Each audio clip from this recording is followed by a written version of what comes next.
All right, holy cow. Got a little bit of a bravado in my voice. Thank you guys for coming, ladies and gentlemen, to our Small Business Success Series.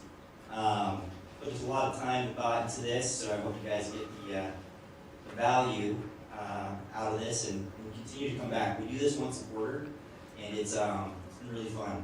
It's been a fun networking opportunity. It's been cool to talk about our services. And honestly, I think the biggest thing with partnering with any marketing agency is getting to know the team.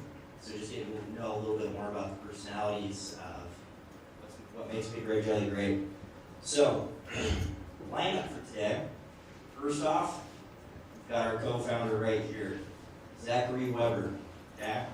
A couple of Zach's hobbies. You didn't want me to say it, I'm going to say it. He's a big hunter. Upland game. If anybody wants to go shooting, this is your guy. Man, actually, I've never seen someone hone in or dial in on a hobby more than Zach. He gets into it, he knows all the details. So, we're going to give time over to Zach. Following him, we'll have Stephen Wonderly. He's an American Day cowboy. And then we got Joshua Weber himself, the man, myth, legend. So, thank you guys for coming. Feel free to take notes. Afterwards, we will do some networking, so take a chance to talk to one of these guys. We will do Q&A between each one. Yeah, come sit down if you guys want. There's plenty of seat right here in the splash zone. Yeah, there we go. Careful. Love how Greg says, "Hope you get your value for your house." So, well, you'll get your value on that. So I'm talking today about. Oh, it's not working.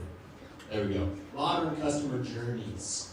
For those of you who have been to past events, I typically talk about website stuff, website design, and I got tired of talking about that. So, tangentially related to your website, modern customer journeys and the role that your website can play in your customer journey. I was chatting with some of you before we got started. Business owners, how many business owners or potential solopreneurs, entrepreneurs? Wow, okay, a lot. Who works in marketing? Any marketers out there? Okay, even more, great. Especially applicable to you guys. You don't work in that? Just don't believe.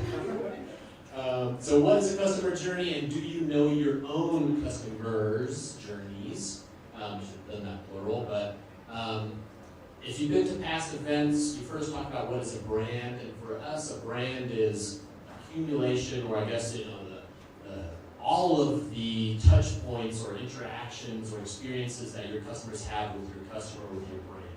So it's not your logo, it's not your colors, not your fonts. That's not your brand, it's the experience of people, the gut reaction people have when they hear about you or they think about you. The customer journey is very similar to that. There we go. In that it is all of the touch points, but it's the series of touch points, and it's not necessarily linear, and it's everything online and offline as well. So if you're a brick and mortar store, it would be what's the customer experience, customer journey when they come into the store, how are they greeted, what do they first see, what do you first say to them, etc. I especially want to focus on this will be a recurring theme, but that it is not linear, and it does not end with a purchase or action. Any e-commerce people in here, people who sell actual products, pretty good handful. So that's the easiest one to think about as far as customer journeys. If I have a brick and mortar store and I sell physical products, but try to put yourself into this thought process of, well, how does that apply to my industry and my company, right? And a single customer can go through your customer journey many, many times. In fact, that's hopefully the goal, right? So, customer journey is not a marketing funnel. Be gone, idiots. Instead, think of it more so, and Josh will talk more about this later on as well. There we go. A flywheel. Now, customer journey is how do they get into this? How do you accelerate this? And then what happens afterwards, right? Or how do you get more people into this? So we're going to be focusing a lot on this as a customer journey for my whole presentation. If you kind of denature that structure into a more kind of, presentation mode, I guess. We're going to start with attracting, move to informing, and then finish with closing. What happens after closing or purchasing? Insert your industry's verbiage, right? And you'll get a lot of users or potential customers or potential clients who get stuck in these sort of, I'll call them vortexes of, yeah, I'm attracted to that idea, I hear about them, I think it's interesting. And then what's the thing that pushes them from attraction to, hey, I genuinely want to learn more, I want to become an informed customer. And what's that thing that pushes them from that to closing? And what's the thing that pushes them from closing to the next step we'll talk about? So, again, think of your industry. If you're brick and mortar, if you're B2B, do you have a store? Do you go to conventions? Do you go to conferences? Do you go to networking events?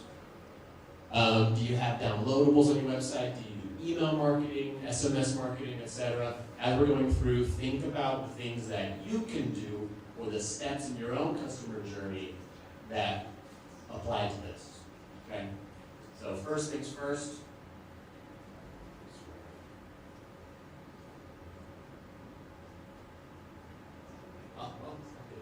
There we go. So what's your customer journey? And we're going to break it down into these 4 parts. How do customers typically first learn about you? And how do you get more people to first learn about you? How do your customers learn more about you once they already know that you exist? And then what are the touch points during closing fulfillment? And finally, what options do your customers have after they close? Okay. So how do my customers first learn about me, and how do I attract more of those people? Number 1, do your research. If you have an existing website already, there's tools, Google Analytics, I guess now it's called GA4. Use Google Analytics, your social media analytics. Most of your users are going to interact with you if you're doing your digital marketing properly. They're going to interact with your brand on social media first, before they interact with your website. So knowing what the demographics are of your users who are interacting with your Facebook or your Instagram or your TikTok, that's going to help you to attract more of those people further down your customer journey, like to your website or to your brick and mortar store, or to call you, pick up the phone, text you, etc. How many people have filled out those pre and post purchase surveys? How did you hear about us? Super annoying? Yeah, okay, I hate those, but newsflash, they get a lot of really valuable data, right? So there's a reason why those exist. So if you're not asking your customers or your clients, hey, by the way, maybe it's after you've already done your fulfillment, and they're happy and they're on their way, and they're out the door, and you say, hey, by the way, how'd you hear about us? Oh, I have a friend. Oh, okay. So word of mouth. Oh, I saw your social media. I saw your YouTube video. I saw your banner. I saw your billboard. That's really valuable information. If you don't have any of this, there's plenty of tools. Chat with me after. SimilarWeb.com, SpyFood.com, that you can use to look at competitor data or industry data as a whole. Say, hey, I sell hats. What are other hat sellers doing to get more traffic or generate more interest in what they're doing, right? I really gotta figure this out. Okay. So how can my website attract more customers? I talked about this last time if you were attending last quarter. But every industry should be blogging. No questions asked. I pulled up some really good examples. RC Willie does a blog. 1-800-GOT-JUNK does a blog. If you think your industry is less boring than 1-800-GOT-JUNK, you're wrong, right? If you sell sneakers, do a monthly blog post about, hey, sneaker of the month, or what is Nike doing with their newest version of the running shoe, or why this one's controversial. Whoa! In marathons, etc. Oh, good heavens. This is going to take me a long time. I apologize, guys. Pretty snappy. Cohesion.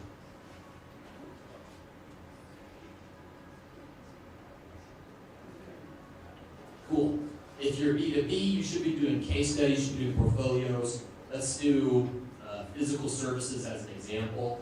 If you are a roofer or a plumber, do you have pages on your website, SEO, that talk about specific services? Yes, I'm a plumber. Do I also do sinks? Do I also do bathrooms? Do I also do showers? Do I do everything else? Make specific pages for that. Make specific location pages for that. If you're a general or a localized business, do Do you have location-specific pages? For example, I was talking with somebody starting a business for coaching dyslexia, or here we are. It's like very localized, I imagine, but also possibilities to do that virtually. You could have, hey, my services in this region. So we do in-person coaching, etc. So think about all the different ways that your website can contribute to generating more interest in your business. Stage 2, deliberation and inform. Do I know what my customers are looking for when making a decision? This is something we see all the time. If you're a business owner or you're a marketer for a business, you're thinking about your product or service or your industry 18 hours a day, 7 days a week. And you know all the lingo, you know all the verbiage and the cool tools and all the cool things that you can do and the features, but most of your clients or customers don't really care about that. They care about how that influences them, right? So instead of talking about all these really niche details on your website, talk more so about benefits, right? Results, etc. I put a few industries up here, or categories of industries. B2B, case studies, blogs, portfolios, etc.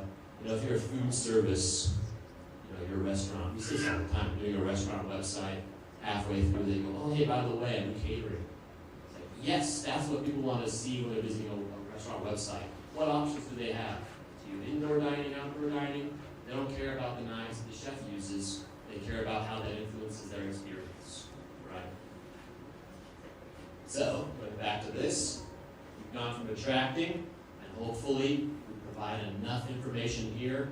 We can push them into inform, and then something in there resonates with the benefits of your product or service, enough for them to make a decision to want to close. Boom. And how can my website inform my customers? 1, clearly describe your values. Clearly describe what makes you different than your competitors. If you're a plumber, what makes you different than 24-hour plumbing? And why should my clients care about that, right? Showcase your pricing, describe your features, show the benefits and results. And if you're doing that correctly, you should take your strangers into prospects and prospects into customers. And the next step is turn those customers into promoters. Getting referral business is the easiest, cheapest way to get more business. Josh is going to cover this later, but it's 5 times more expensive to acquire new customers than it is to go and get old customers or existing customers to bring in their friends, family, or get them to purchase again. You have to go through the whole process of marketing, advertising, etc. So stage 3, post-close. Let's assume commerce, sell your product. Okay, now what happens? How do you take a customer and turn them into a promoter? Number 1, make your own promise. Can't help you if you don't have a good product or service. I apologize. That's number 1. But after that, this is not from my photo reel, but I do have several of these photos in my phone. You guys been on a cruise where they make a little towel monkey? Yeah. I don't buy a cruise for the towel monkey, believe it or not. But I do post it, I do share it, and for a split second or 24 hours, as long as it's on my story, I'm a promoter for Royal Caribbean, Carnival Cruises, right? Small example, but sort of chocolate on the pillow. For dog owners, yeah, okay. This is Chewy.com. They do treats, food, pet toys, whatever. They don't do it for everybody, but they'll randomly select some of their long-term customers and send them some hand-painted portraits of their pets. They don't have to do that. Their product and service is dog food. But they go above and beyond, and they do that unreasonable, spittable act. You guys read that book? Unreasonable Hospitality? Have not? I recommend. They're not required to do this. There's no in their contract or their terms and services that they have to paint your dog. But they do it anyways.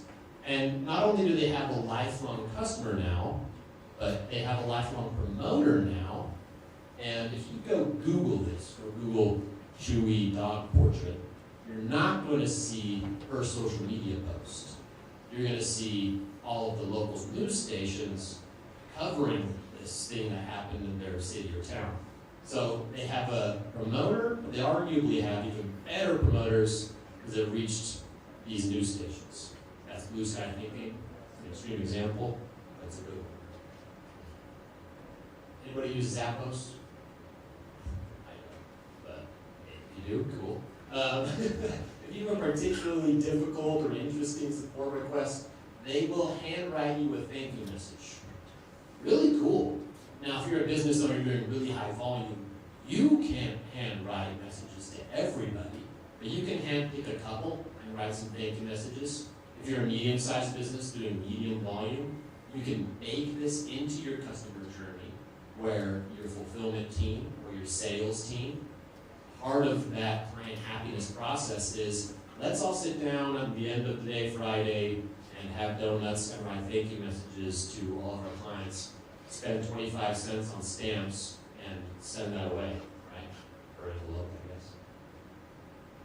Any B2B people in here? You were pulling it down. When's the last time you left a review for one of your customers? We do this all the time.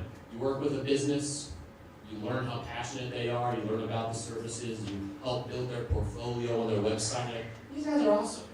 I'm going to leave a review, take a screenshot, email it to them. It took me 30 seconds. It was absolutely free. It cost me 0 pennies. But they love that, right? Go give them a review. I go to a restaurant, I buy my food, and as I leave, they give me a review. I'm like, ooh, this is cool, right? So it's a little bit backwards, but leaving a review is a great way. By the way, while we're on the subject, it's statistically better to have more reviews and slightly lower score or imperfect score than it is have a perfect score and low reviews. If you have less than 30 reviews, chat with me after. I'll get your service, I'll leave your review. I love this. So get more reviews. That's a great way of doing it. Review trade. So how can my website help after the close? You can automate a lot of this, but quite honestly, it's going to require a little bit of manual effort, a little bit of manual input, because that's what the chocolate on the pillow is. You can't automate that. You can't automate folding a towel or handwriting a note. There are some handwriting automation options, but you can tell. But some of the automated ways, the ways your website can help, you can do automated review requests after your service is done, after they fill out a form. Or if you're using a CRM, MailChimp, HubSpot, some contact, you can have this automated so after they're done with your product or service, they get an email saying, hey, here's a coupon, right? Same with thank you pages. You can make these personalized. You can address them by name. You can automate it and say, thank you, Zach. Fill in our contact form. By the way, here's a picture of my dog, right? Affiliate programs, learning opportunities, upsells, cross-sells, partnerships, etc. This is step 1 to creating more promoters for your business instead of just customers, right? You see these emails all the time where it's like, thanks for purchasing with us, here's 10% off your next purchase. Do they have options to share that with their family or friends? That they look cool, they got them a coupon or a discount, but they also get a good deal, they get some kickback afterwards. So why your customer journey? A little bit over, I apologize. Number 1, you have to learn how to attract more ideal clients so that you can inform them with more, better converting information, so that you can delight your customers and make good on your promises, and then you can create brand promoters. That's the end goal. If you can get people to do your marketing and advertising for you, you cut off 20% of your costs as a small business owner, and that's going to help you not only survive, but thrive. Right. Thank you. Okay. That was a lot of information. I know I had to go fast. I'm open to Q&As now, but if you want to come over after and have a chat, I can demo some of the tools that we use for industry and competitor research. I'm happy to do that. We'll talk about getting more good reviews. Any questions now before I hand it over to Stephen? Okay, cool.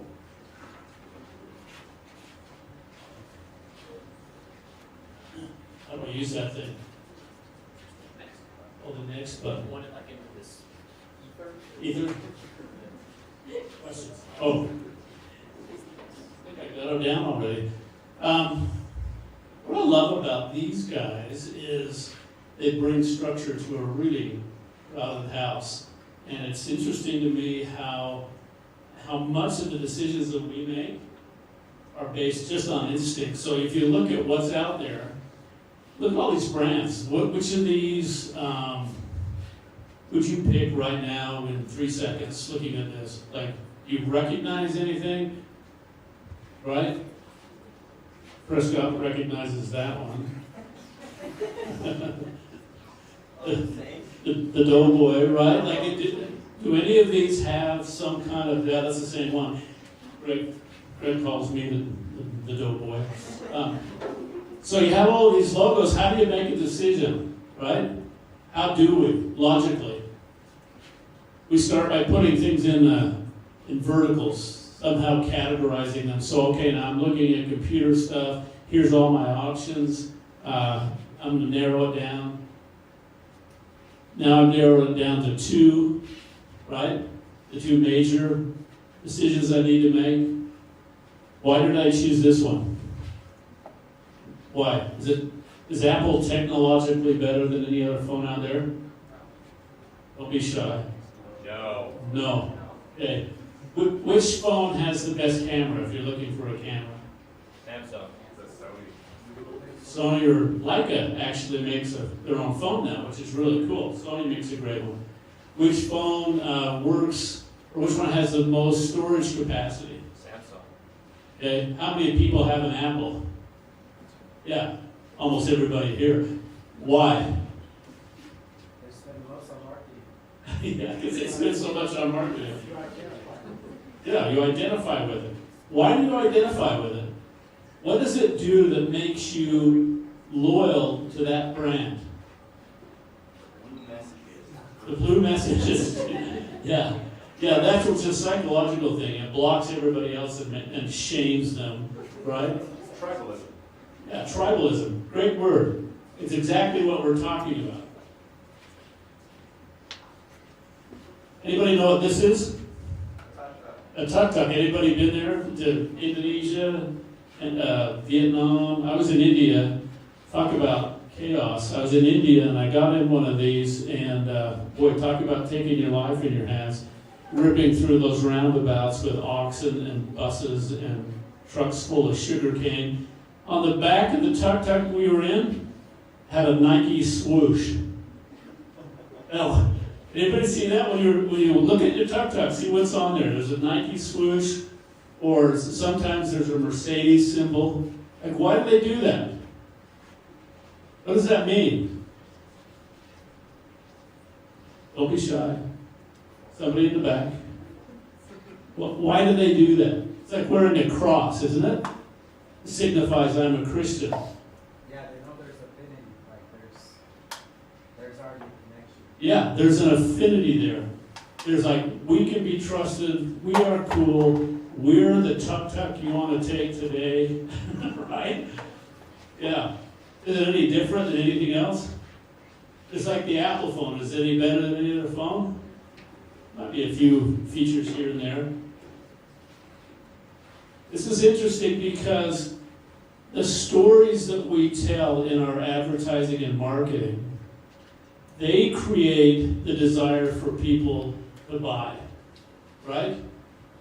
So these guys driving these little tuk-tuks, they know that a certain symbol represents something that people have an affinity for, and therefore they're trying to leverage that. So we start with who we are. As a person, who am I? As a consumer, who are they? As a business owner, who are my consumers? What do they buy?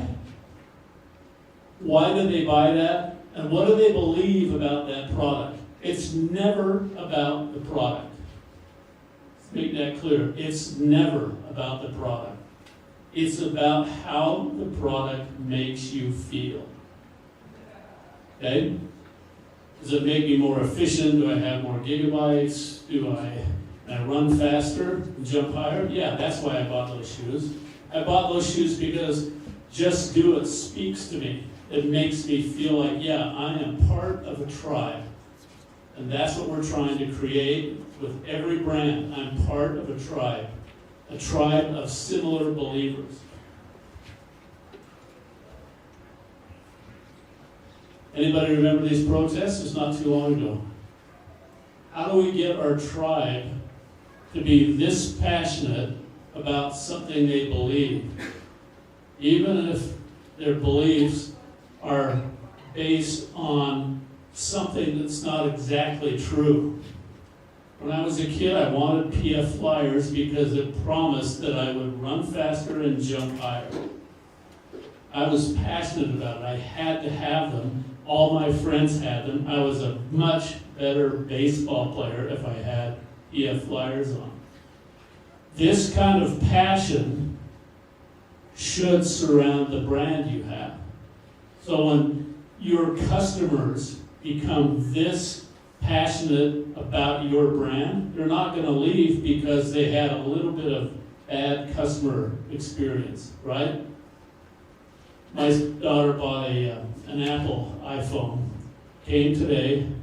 She was there opening it up. It's a 16. I said, how do you like that? Oh, this is so cool. This is so cool. What does it do that your 14 doesn't do? Oh, it's just so much better. Well, how much did you pay for it? I don't know. She had no idea how much she paid for it.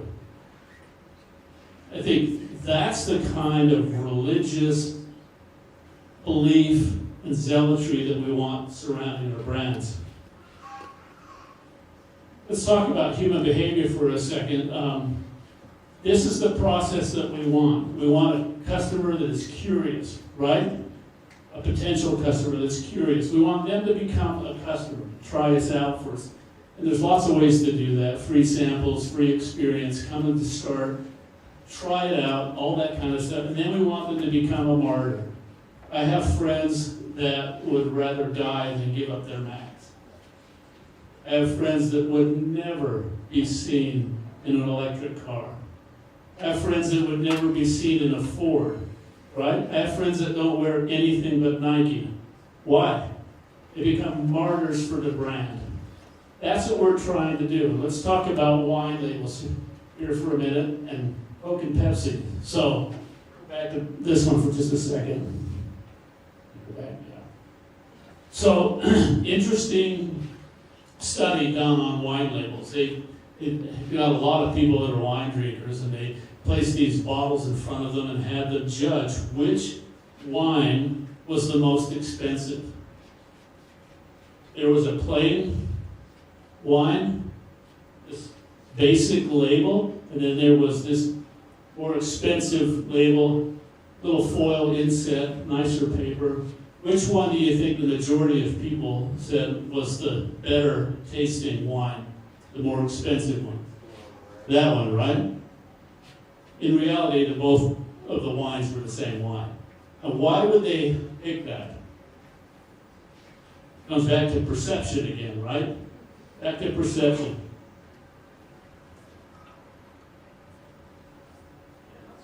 Here we go. 2-4. And if you don't believe that, the same thing happened with Pepsi and Coke. It was a really interesting study. So, Coke or Pepsi commissioned this study. They did a whole bunch of little outlet stores, like tables in front of stores, and they had a Pepsi test. Anybody remember that campaign? And they would put Coke and Pepsi behind this cardboard barrier, and they would mark them A and B, and they would say, which of these tastes better? And almost everybody picked Pepsi. How many of those people, when that was revealed to them, changed their mind? Yeah, about 4%. Pepsi had a huge challenge on their hand, and it wasn't about taste, it wasn't about price, it was about perception. Coke was brilliant in expressing a tribe of people that knew how to have fun and be together, and this was kind of the cross they wore around their neck. I'm a Coke drinker. That was their mantra. Here's another study that's really interesting. This is again about perception. So investors were more likely to invest in initial public offerings of companies whose name or ticker symbols were easy to pronounce. Think about that. Than in companies with complicated names or symbols. So if you are trying to appeal to a certain market, simplicity that sounds more sophisticated based on our perceptions, is far more successful than something that just feels like alphabet soup. Again, perceptions. So let's talk about the cult of belonging, tribalisms we've identified. So there's an interesting study on middle-class kids and why they join gangs. And kids join gangs because they want to belong to something. So they may have trouble at home, but they're middle class. There's no reason for them to go out and be gangbanging, right? But they join because they want a place to belong. So, and that's real indictment on the American family, but they struggle with a sense of identity. That's how all of us are. We all want to belong to some kind of gang or tribe or group, right? How many people that drive Ford trucks talk to each other about their Ford trucks? How many people that run talk about their Nike shoes? What's the cult now? On shoes, right? On or Hoka's. You know, there becomes a cult following around those. That becomes our identity. There's a big social study done called the Dunning-Kruger effect. And this is interesting. It's about cognitive bias. And basically it says that people with limited competence in a particular domain overestimate their abilities and their competence. What does that mean? It means that once they're converted to a certain idea, really hard to get them to think otherwise. So where in this cycle of them becoming a customer do we approach them? We try to get them before they've made up their mind. And once they've made up their mind, we reinforce their decisions to the point where they would be a martyr for our brand. So this part of belonging, this could be anything. You know, it could be any issue. How easy is it going to be to get this woman to change her mind about the issue she's now marching for and protesting? If she was an iPhone carrier, or maybe she was part of a Nike running group, maybe she drove Volkswagens, right? How easy is it to get somebody that passionate to change their mind? It's almost impossible. The question is, how do we get them to be that passionate? Let's look at some of the steps that we have to go through. We look at the branding elements first. So we look at what colors most affect this group of people that I'm trying to convert, right? Now let's look at their culture. What's the culture? Nike's campaign of Just Do It is brilliant. Because why? Because it's for everybody, and it makes everybody feel like an athlete. Apples think differently. That is an incredible way of positioning a computer against IBM that was this static, complex, and Apple said, no, we want this for everybody. We want the person sitting in their basement to be able to design something without having to learn the computer language. Think different. It appeals to that sense of my creativity. The next thing we look at is context. What context does this message land? Where does it go? It ends up in a place where you can relate to it. So when you ask the basic marketing question, what does your customer want? What you end up getting is information about how to talk to them. Then you have to decide where, and the context of where is the place where you start. That's where you want to reach them. And you can do this in some pretty funny ways. I was talking to Josh about this. One of the best campaigns I saw was for a small lingerie outlet in New York City in the middle of Soho. And I was walking along the sidewalk, and there's little stickers on the sidewalk. And the sticker said, "From here, it looks like you could use a new pair of underwear." And it was really funny. And it went around the block and into a store, and the store was packed. It was probably a $30 campaign, but it was in context. People saw it, people made an impulse, thought it was funny, let's check out this store, and they went in. Just an underwear store. So context. The next thing we look at is an environment. What environment are we in? Look at all these products. How can you possibly make a decision? Well, you can't off of the shelf. You have to have some other context in why you're buying it. You think it's a mistake that they use an Italian-sounding name? Think about Haagen-Dazs ice cream. It sounds so sophisticated. It's totally made up. It's just a made-up name. It doesn't have anything to do with Europe or any kind of Danish cream or anything like that. It's just totally made up. So you have to look at the environment and how to stand out. The next thing is the experience. And Starbucks is brilliant at this. They knew they weren't a coffee shop, they were a gathering place. They put in Wi-Fi, one of the first coffee shop to do it. Now it's a gathering place. So what happens? This thing called social contagion. Does anybody know what that is? You sometimes hear it in negative words. But when people believe something, they start to share it. And then people they share it with feel left out. And now they want to be part of it, so they adopt the same beliefs, same logos, like on the back of a tuk-tuk. They want to be part of this cult of Starbucks coffee. Why would you buy Starbucks for $6 a cup when you could buy the same, in fact, better coffee at Dunkin' Donuts for $2? Because you want to be part of the cult. That's it. Anybody have questions about cults, social contagion, psychological manipulations? That's what we do in marketing and advertising. We help people understand. So, you talk about how obviously that first impression, that first idea, getting in there first. But if you're in a crowded vertical, as stated, what do you, I guess, how do you break through that? I mean, yes, there's Coke, yes, there's Pepsi, but something else comes out. And there's no room there. So what are the methods, or is there a way, or do you just find a different industry? You be different and create your own category. So don't try to compete head to head with the people that are already there. Compete in a way that you can differentiate yourself from what they're doing. So you talk about Coca-Cola and Pepsi. Does anybody remember Jolt? Remember Jolt? And anybody that's worked all night long remembers that. There's like 10 times the amount of caffeine in Coke. And they marketed themselves that way. It's Jolt. We'll keep you awake. This is for people who work all night. And it went really big for a while, and I think they lost their way. But yeah, create a new category.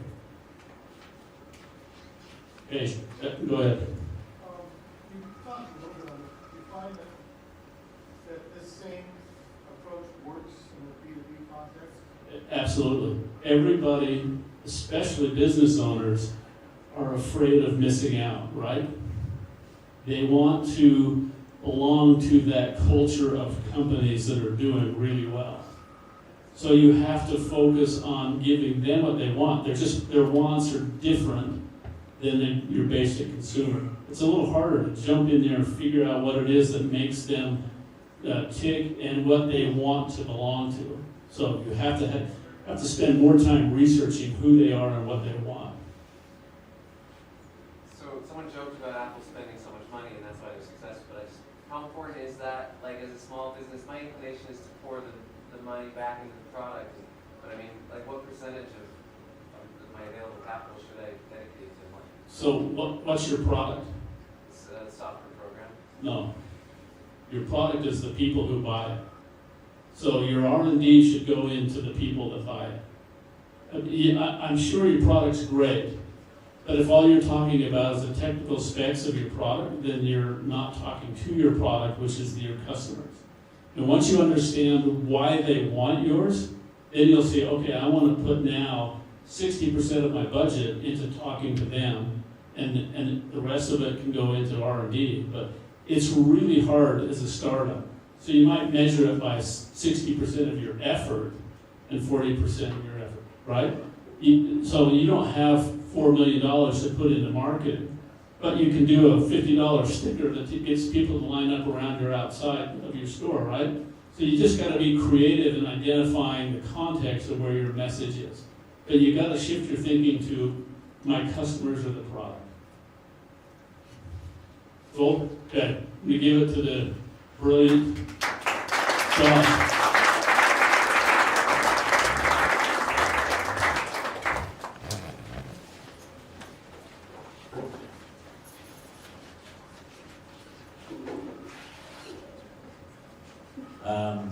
Coming back to a couple of quick comments. We're talking about Coca-Cola's stranglehold on the category. Probably not a lot of drinkers, but it's rum and, right? And then vodka, right? Yeah, so when Red Bull first started, I was reading an article by the founder. When they first started, they tried to get into all of the nightclubs. Said, hey, we want to be your energy drink of choice, and all the nightclubs said no. So they got their team together, they'd go downtown, they'd crush up, they'd gather all the empty Red Bull cans, they'd put them in the trash can right outside, just overflow the trash can. So the bouncers would go out and clean up and just see Red Bull cans everywhere, and then talk to the owner and say, hey, we gotta start selling this stuff because we're gonna fly off the shelves. So now they've got a stranglehold with vodka Red Bull, right? Not vodka Monster. Okay, so I'm Josh. I'll be quick and practical. Skip through that part. This is the team. By the way, Big Red Jelly people, raise your hands. Hey, look at that. These guys. We're just up the road, and so thank you to everyone who's here. We do this every quarter, like Greg said.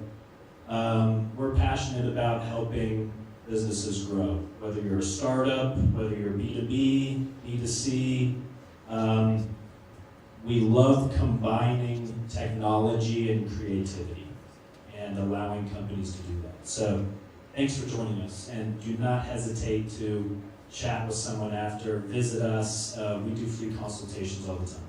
Just love to geek out about growth. So I'm going to talk about sales enablement. Who's heard that term before? Oh, interesting. Who has not heard that term? Be honest. About 50-50. Interesting. So, and then just another quick break. So who is a business owner here? Okay, wow. And then who's a marketer? And then who is a future business owner? Okay, so I think that covers almost everyone. My goal is simple, you guys, with this agenda. Whether, again, you're B2B, B2C, or what have you, some real practical tips on how you can increase your revenue, increase your profit the second you walk out of this room, okay? I promise. So, let's talk about the results from sales enablement. I'll get into the tips soon, but this is what you want. This is what I want for you, okay? Higher conversion rates. Zach talked a little bit about this. Customer lifetime value, right? What is that? What is customer lifetime value? Anyway. Correct. Yeah, how much do they pay and continue to pay over the lifetime of their journey with you, right? So even for project people or one time, how many times do they come back? How many times do they repeat purchases? So accelerated sales ramp, improved marketing ROI, larger deal sizes, shorter sales cycles. At the end of the day, more revenue, more profit, more growth. Quick side point, but on your question made me think. Hermes Paris, the fancy French clothing brand, they came out and said that they spend 80% of their ad budget on 5% of their audience. So I think that's the key. I think it goes back to what Wonderly said, which is you have to clearly identify who your martyrs are. And that's who you should spend your money on, because that's who's going to spend a lot of money here. You know? So it does start with the customer. So what is sales enablement, right? This is kind of a fun definition. Shout out Gemini. Okay? Sales enablement is like a treasure map for your sales team, blah, blah, blah, blah. In my opinion, Sales enablement is just getting as much juice from the squeeze. And that squeeze being your ad spend, your expensive marketing campaign, your sales team that you hired, right? If you're an entrepreneur or a business owner, you're probably always wondering, am I getting the return that I should be getting, right? Am I really getting the juice from the squeeze? So why does this matter? These are a few statistics from HubSpot and Harvard Business Review. Just take a quick glance at these. Right? Sales enablement can lead to a 15% increase in sales productivity. 36% effective sales enablement strategies can boost customer retention rates. 24% increase in revenue growth. These are all things that are totally possible for small businesses if you just deploy some of these tactics. So we're going to go over three simple tips. Whether, again, B2B, B2C, e-commerce, we will chat. This is where you point it. Can you find that out? I figured that on the last slide. Yes, I'll see It was fuller. Okay, by the way, so it's interesting that about half this room heard the term sales enablement, half, this is a new term. It's trending up, especially for small business owners. I think if this was a room full of Fortune 500 companies or tech CEOs, they probably all have heard of this term, because for a long time, it was relegated to these big companies with big sales teams, right? How do we get, because they had to think about, how do I get the return on this huge investment that is my sales team? But now, more and more small business owners are starting to wake up and say, okay, hold on a second. It's not just about marketing and advertising. What's my sales enablement strategy? Okay, so again, it applies to you. If you're in one of these or other. If it's just you doing the sales, which that was Big Red Jelly for the first 3 years, and then Greg comes along, and then Jaden, and now we have bigger, better salesman.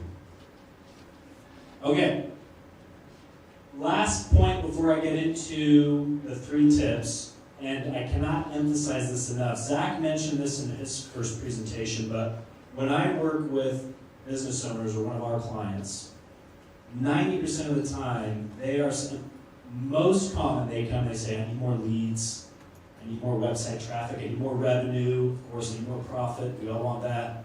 And most of the time, it's not a starvation issue, it's an indigestion issue.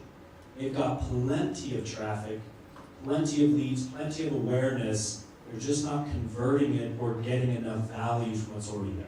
It's really, really important, right? So like Zach said, it costs 5 times more to acquire a new customer than to retain an existing one. Only 18% of companies actively track customer lifetime value.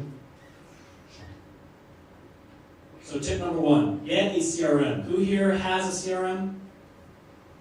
What does CRM stand for? Customer Relationship Manager. Why does it matter? Why does having a CRM matter? I will die on this hill. Helps you track what's happening with your customer. Yes, helps you keep track. I think even before that, Greg says this a lot, it's a single source of truth, right? Think of all the interactions that people have with your company. I've chatted with, you would be shocked, mid-market companies. I won't disclose any names, but there was a construction company that's tens of millions of dollars in revenue, and they do not have a CRM. Their CRM was sticky notes, notepads that their sales team was using. Crazy. You can think about how many lost opportunities there are. Do not be intimidated by fancy technology. There's really simple, easy CRMs. Even if your CRM is a spreadsheet, start it, right? But every customer interaction has to go into one database, because from there, now we can deploy our sales enablement tactics, right? So just this fact alone, from HubSpot, which is CRM, right? CRM software can improve lead conversion rates by up to 300%. So get a CRM. HubSpot. Some are better for certain industries than others, right? So chat with me after. I will be radically candid with you. I'm thinking about HubSpot. What's your budget? Because they will hook you, and they're expensive. Okay? So There's really cheap ones, there's really easy ones, there's some that are specific for your industry that are really cool, right? If you're in the home service space, House Call Pro, for example, Service Titan, which is based here in Utah, some really cool ones. Okay. Number 2, this is where it gets a little bit more interesting. So draw out your onboarding process. When I say onboarding, okay, if you're B2B, there's probably a more intricate onboarding process. If you're brick and mortar, what's your onboarding process? As soon as they walk through the door. Yeah, that was those stickers were an onboarding process in one way or the other, right? But if e-commerce, what's the onboarding process for the website? Checkout process, right? So think about what it means for you, and here are my quick tips. So step 1, draw out your onboarding process, and then I want you to implement these this week. That is your homework. I'll follow up with each of you. Number 1, do you want fries with that? We're going to talk about that in a second. You must have this in your onboarding process. I'll tell you why. Do you have cross-sells? Do you have upsells? And do you ask for introductions at the beginning? We started doing this at Big Red Jelly about a year and a half ago, where we close a deal and we talk to the client. You might think, well, Josh, that's kind of weird. Why don't you ask for intros at the end? We do that too. But there's just as much research to suggest that dopamine is actually higher when I first start than when I'm done, right? You buy your tickets to go skiing. You don't wait until you're done skiing to take your friend. No, you got to tell them that. Right? So ask for introductions. When you close a new customer or a new client, you'll be shocked what happens. So do you want fries with that? This one question has been estimated to produce up to 40% of McDonald's total revenue. So again, what's the equivalent of e-commerce? If you're checking out, what's the equivalent of do you want fries with that? Add-ons, right? Goes best with, you're in Amazon, what's underneath the product? People also buy, talk about tribes. Oh, hey. I got the shoes, now I gotta get the socks and what have you. So add this into your omelet, no matter the industry, you can easily add this in there, right? So what does Wendy's do? They do the $1 Frosty. Does anyone actually go there for just the $1 Frosty? How many times do you end up checking out and then you've got the combo meal and, yeah. Joshua does it every day. It's crazy. Okay, so like I said, this applies to e-commerce. Do you want fries with that? We do it at Big Red Jelly too. Even in our client questionnaire, they go through, they're getting ready for their discovery session. It says, hey, did you know that we also do these things? About 30% of our clients say, no, I did not know, and then they click, yes, I do want some of these things. So this is easy revenue that also delights your customer and client, right? It's like they're doing you a favor. You go, oh, I do want fries with that. In fact, thank you for asking, right? What's the next question? Want to biggie size that? Although I don't think they do that anymore after that. What's the movie, the biggie? Super size it. Okay, number 2. Okay, pricing strategy. This is another low-hanging fruit. When I talk to entrepreneurs, oftentimes they want to jump right into marketing, advertising, right, my brand. But I love to just say, walk me through your pricing. And they show me their pricing table. So why is it this price, right? So first we'll go through the math, make sure the margins are there. But then I'll ask, well, what's the strategy with your pricing? So we talked about there's a lot of Apple people here. Okay, Apple deploys what's called ladder pricing.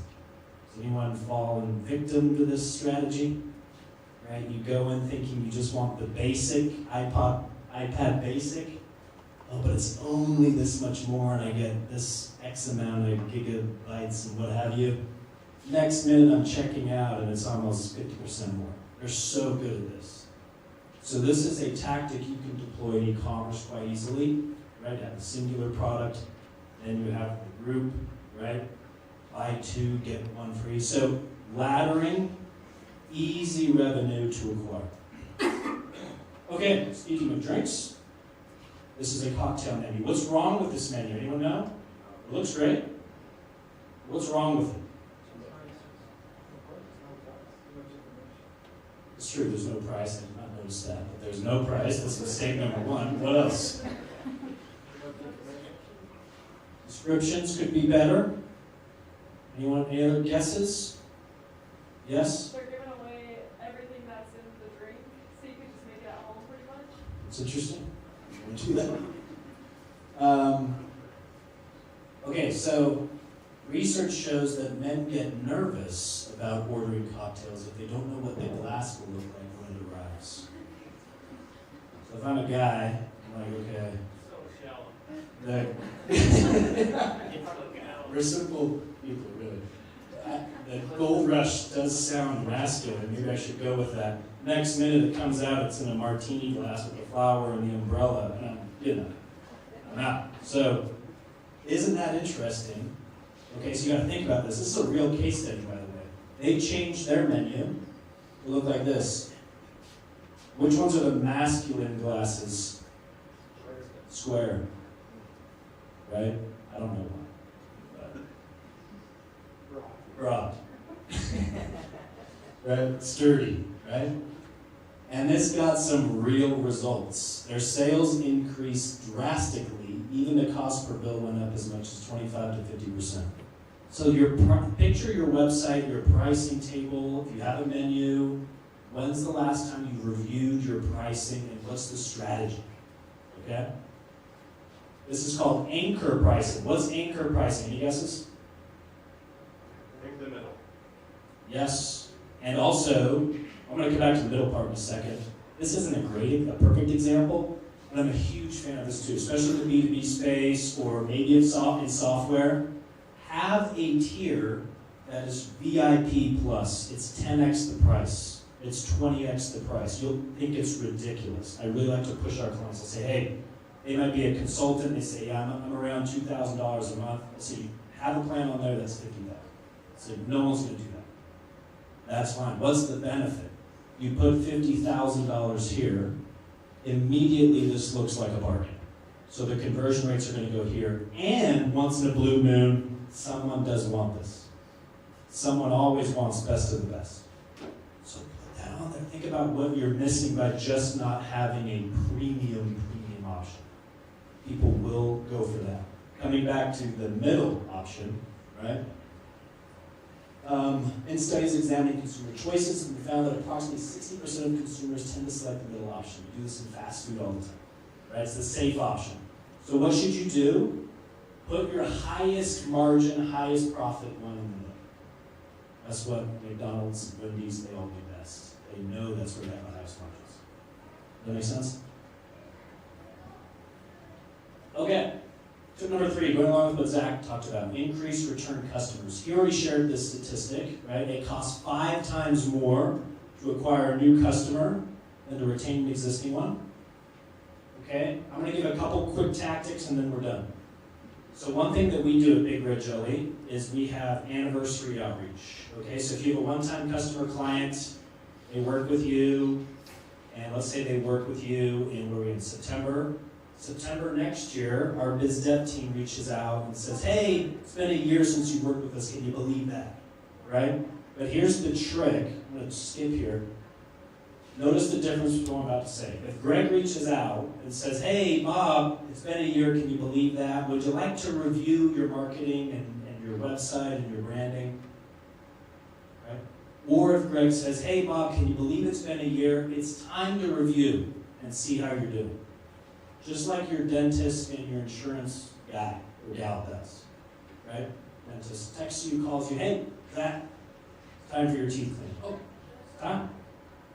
Right? So the assumed close. So just employ these tactics, right? You're checking in. And again, it looks super helpful. It is. You're checking in, you want the best for them, etc. Last thing I'll say, abandoned carts, draw your offboarding process. Don't neglect your offboarding process. We hyper-focus on onboarding. What's the offboarding look like? When they leave the store, when they check out on e-commerce, right, or they finish working with you in a B2B space. Coming back to client customer happiness. Yeah, so one thing really quick. So who has read Unreasonable Hospitality? Okay, yeah, homework number 2. So he shares a quick story in the book where the author of the book, he's the restaurant manager for a Michelin star restaurant in New York. And it's his journey of getting it from kind of where it was to being a Michelin star restaurant. And he shares one story that just stood out to me, sticks with me to this day. But he's the man, he doesn't cook. And what he would do, he says in the book, is he would recognize when people come into his restaurant and if they have their luggage with them. Because that would often signify if it was their first restaurant of choice or their last restaurant of choice before they go home. And one time there was a group of people that came in, clearly from Europe. They had their luggage, and he would kind of go clean the table and listen in on the conversation. And the group was like, oh, we just had the best trip in New York. We did everything we wanted except for one thing. We forgot to get a New York hot dog. And he heard that. It's a Michelin star restaurant. So he goes into the kitchen and he sends the sous chef out to the hot dog vendor, brings in hot dogs. They kind of reconfigure them to be more Michelin. And then he serves those to them before they go out. Mind-blowing experience, right? Folded animal towel, chocolate on the pillow.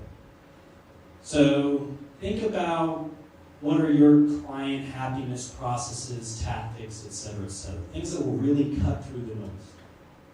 There's a few that we deploy, shout out Avery, our office manager, at Big Red Jelly. We have a client happiness strategy. And there are some really fun things that we do. We're constantly trying to improve. Instead of sending Big Red Jelly merch to them when they're done working with us, which a lot of companies do, hey, thanks for working. Here's an Nalgene bottle with our logo on it. Put their logo on it, right? So be a little bit different. Okay. So in conclusion, you guys, CRM. Gotta set up a CRM. Number 2, what was number 2?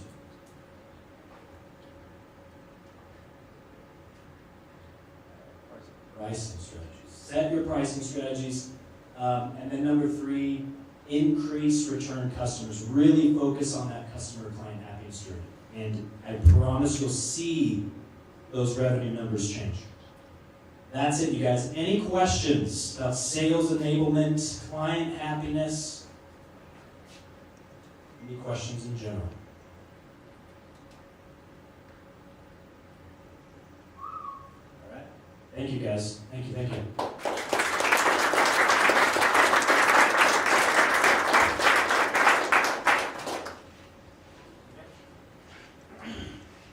Thank you, Zach. Thank you, Steven. Thank you, Josh. It's a ton of fun to work with these guys.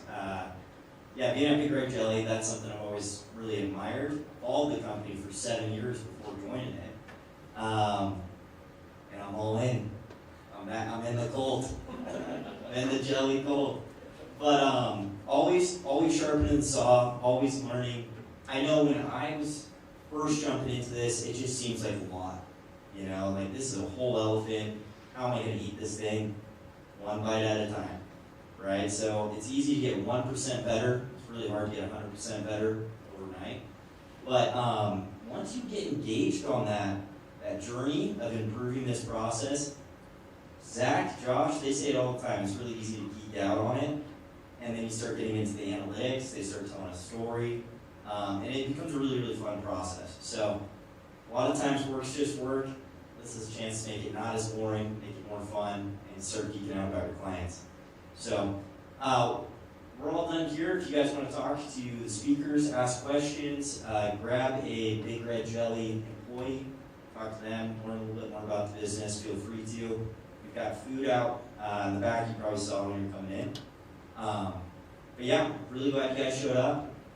Grateful for everybody and grateful for these guys for putting together this presentation. So thank you for coming.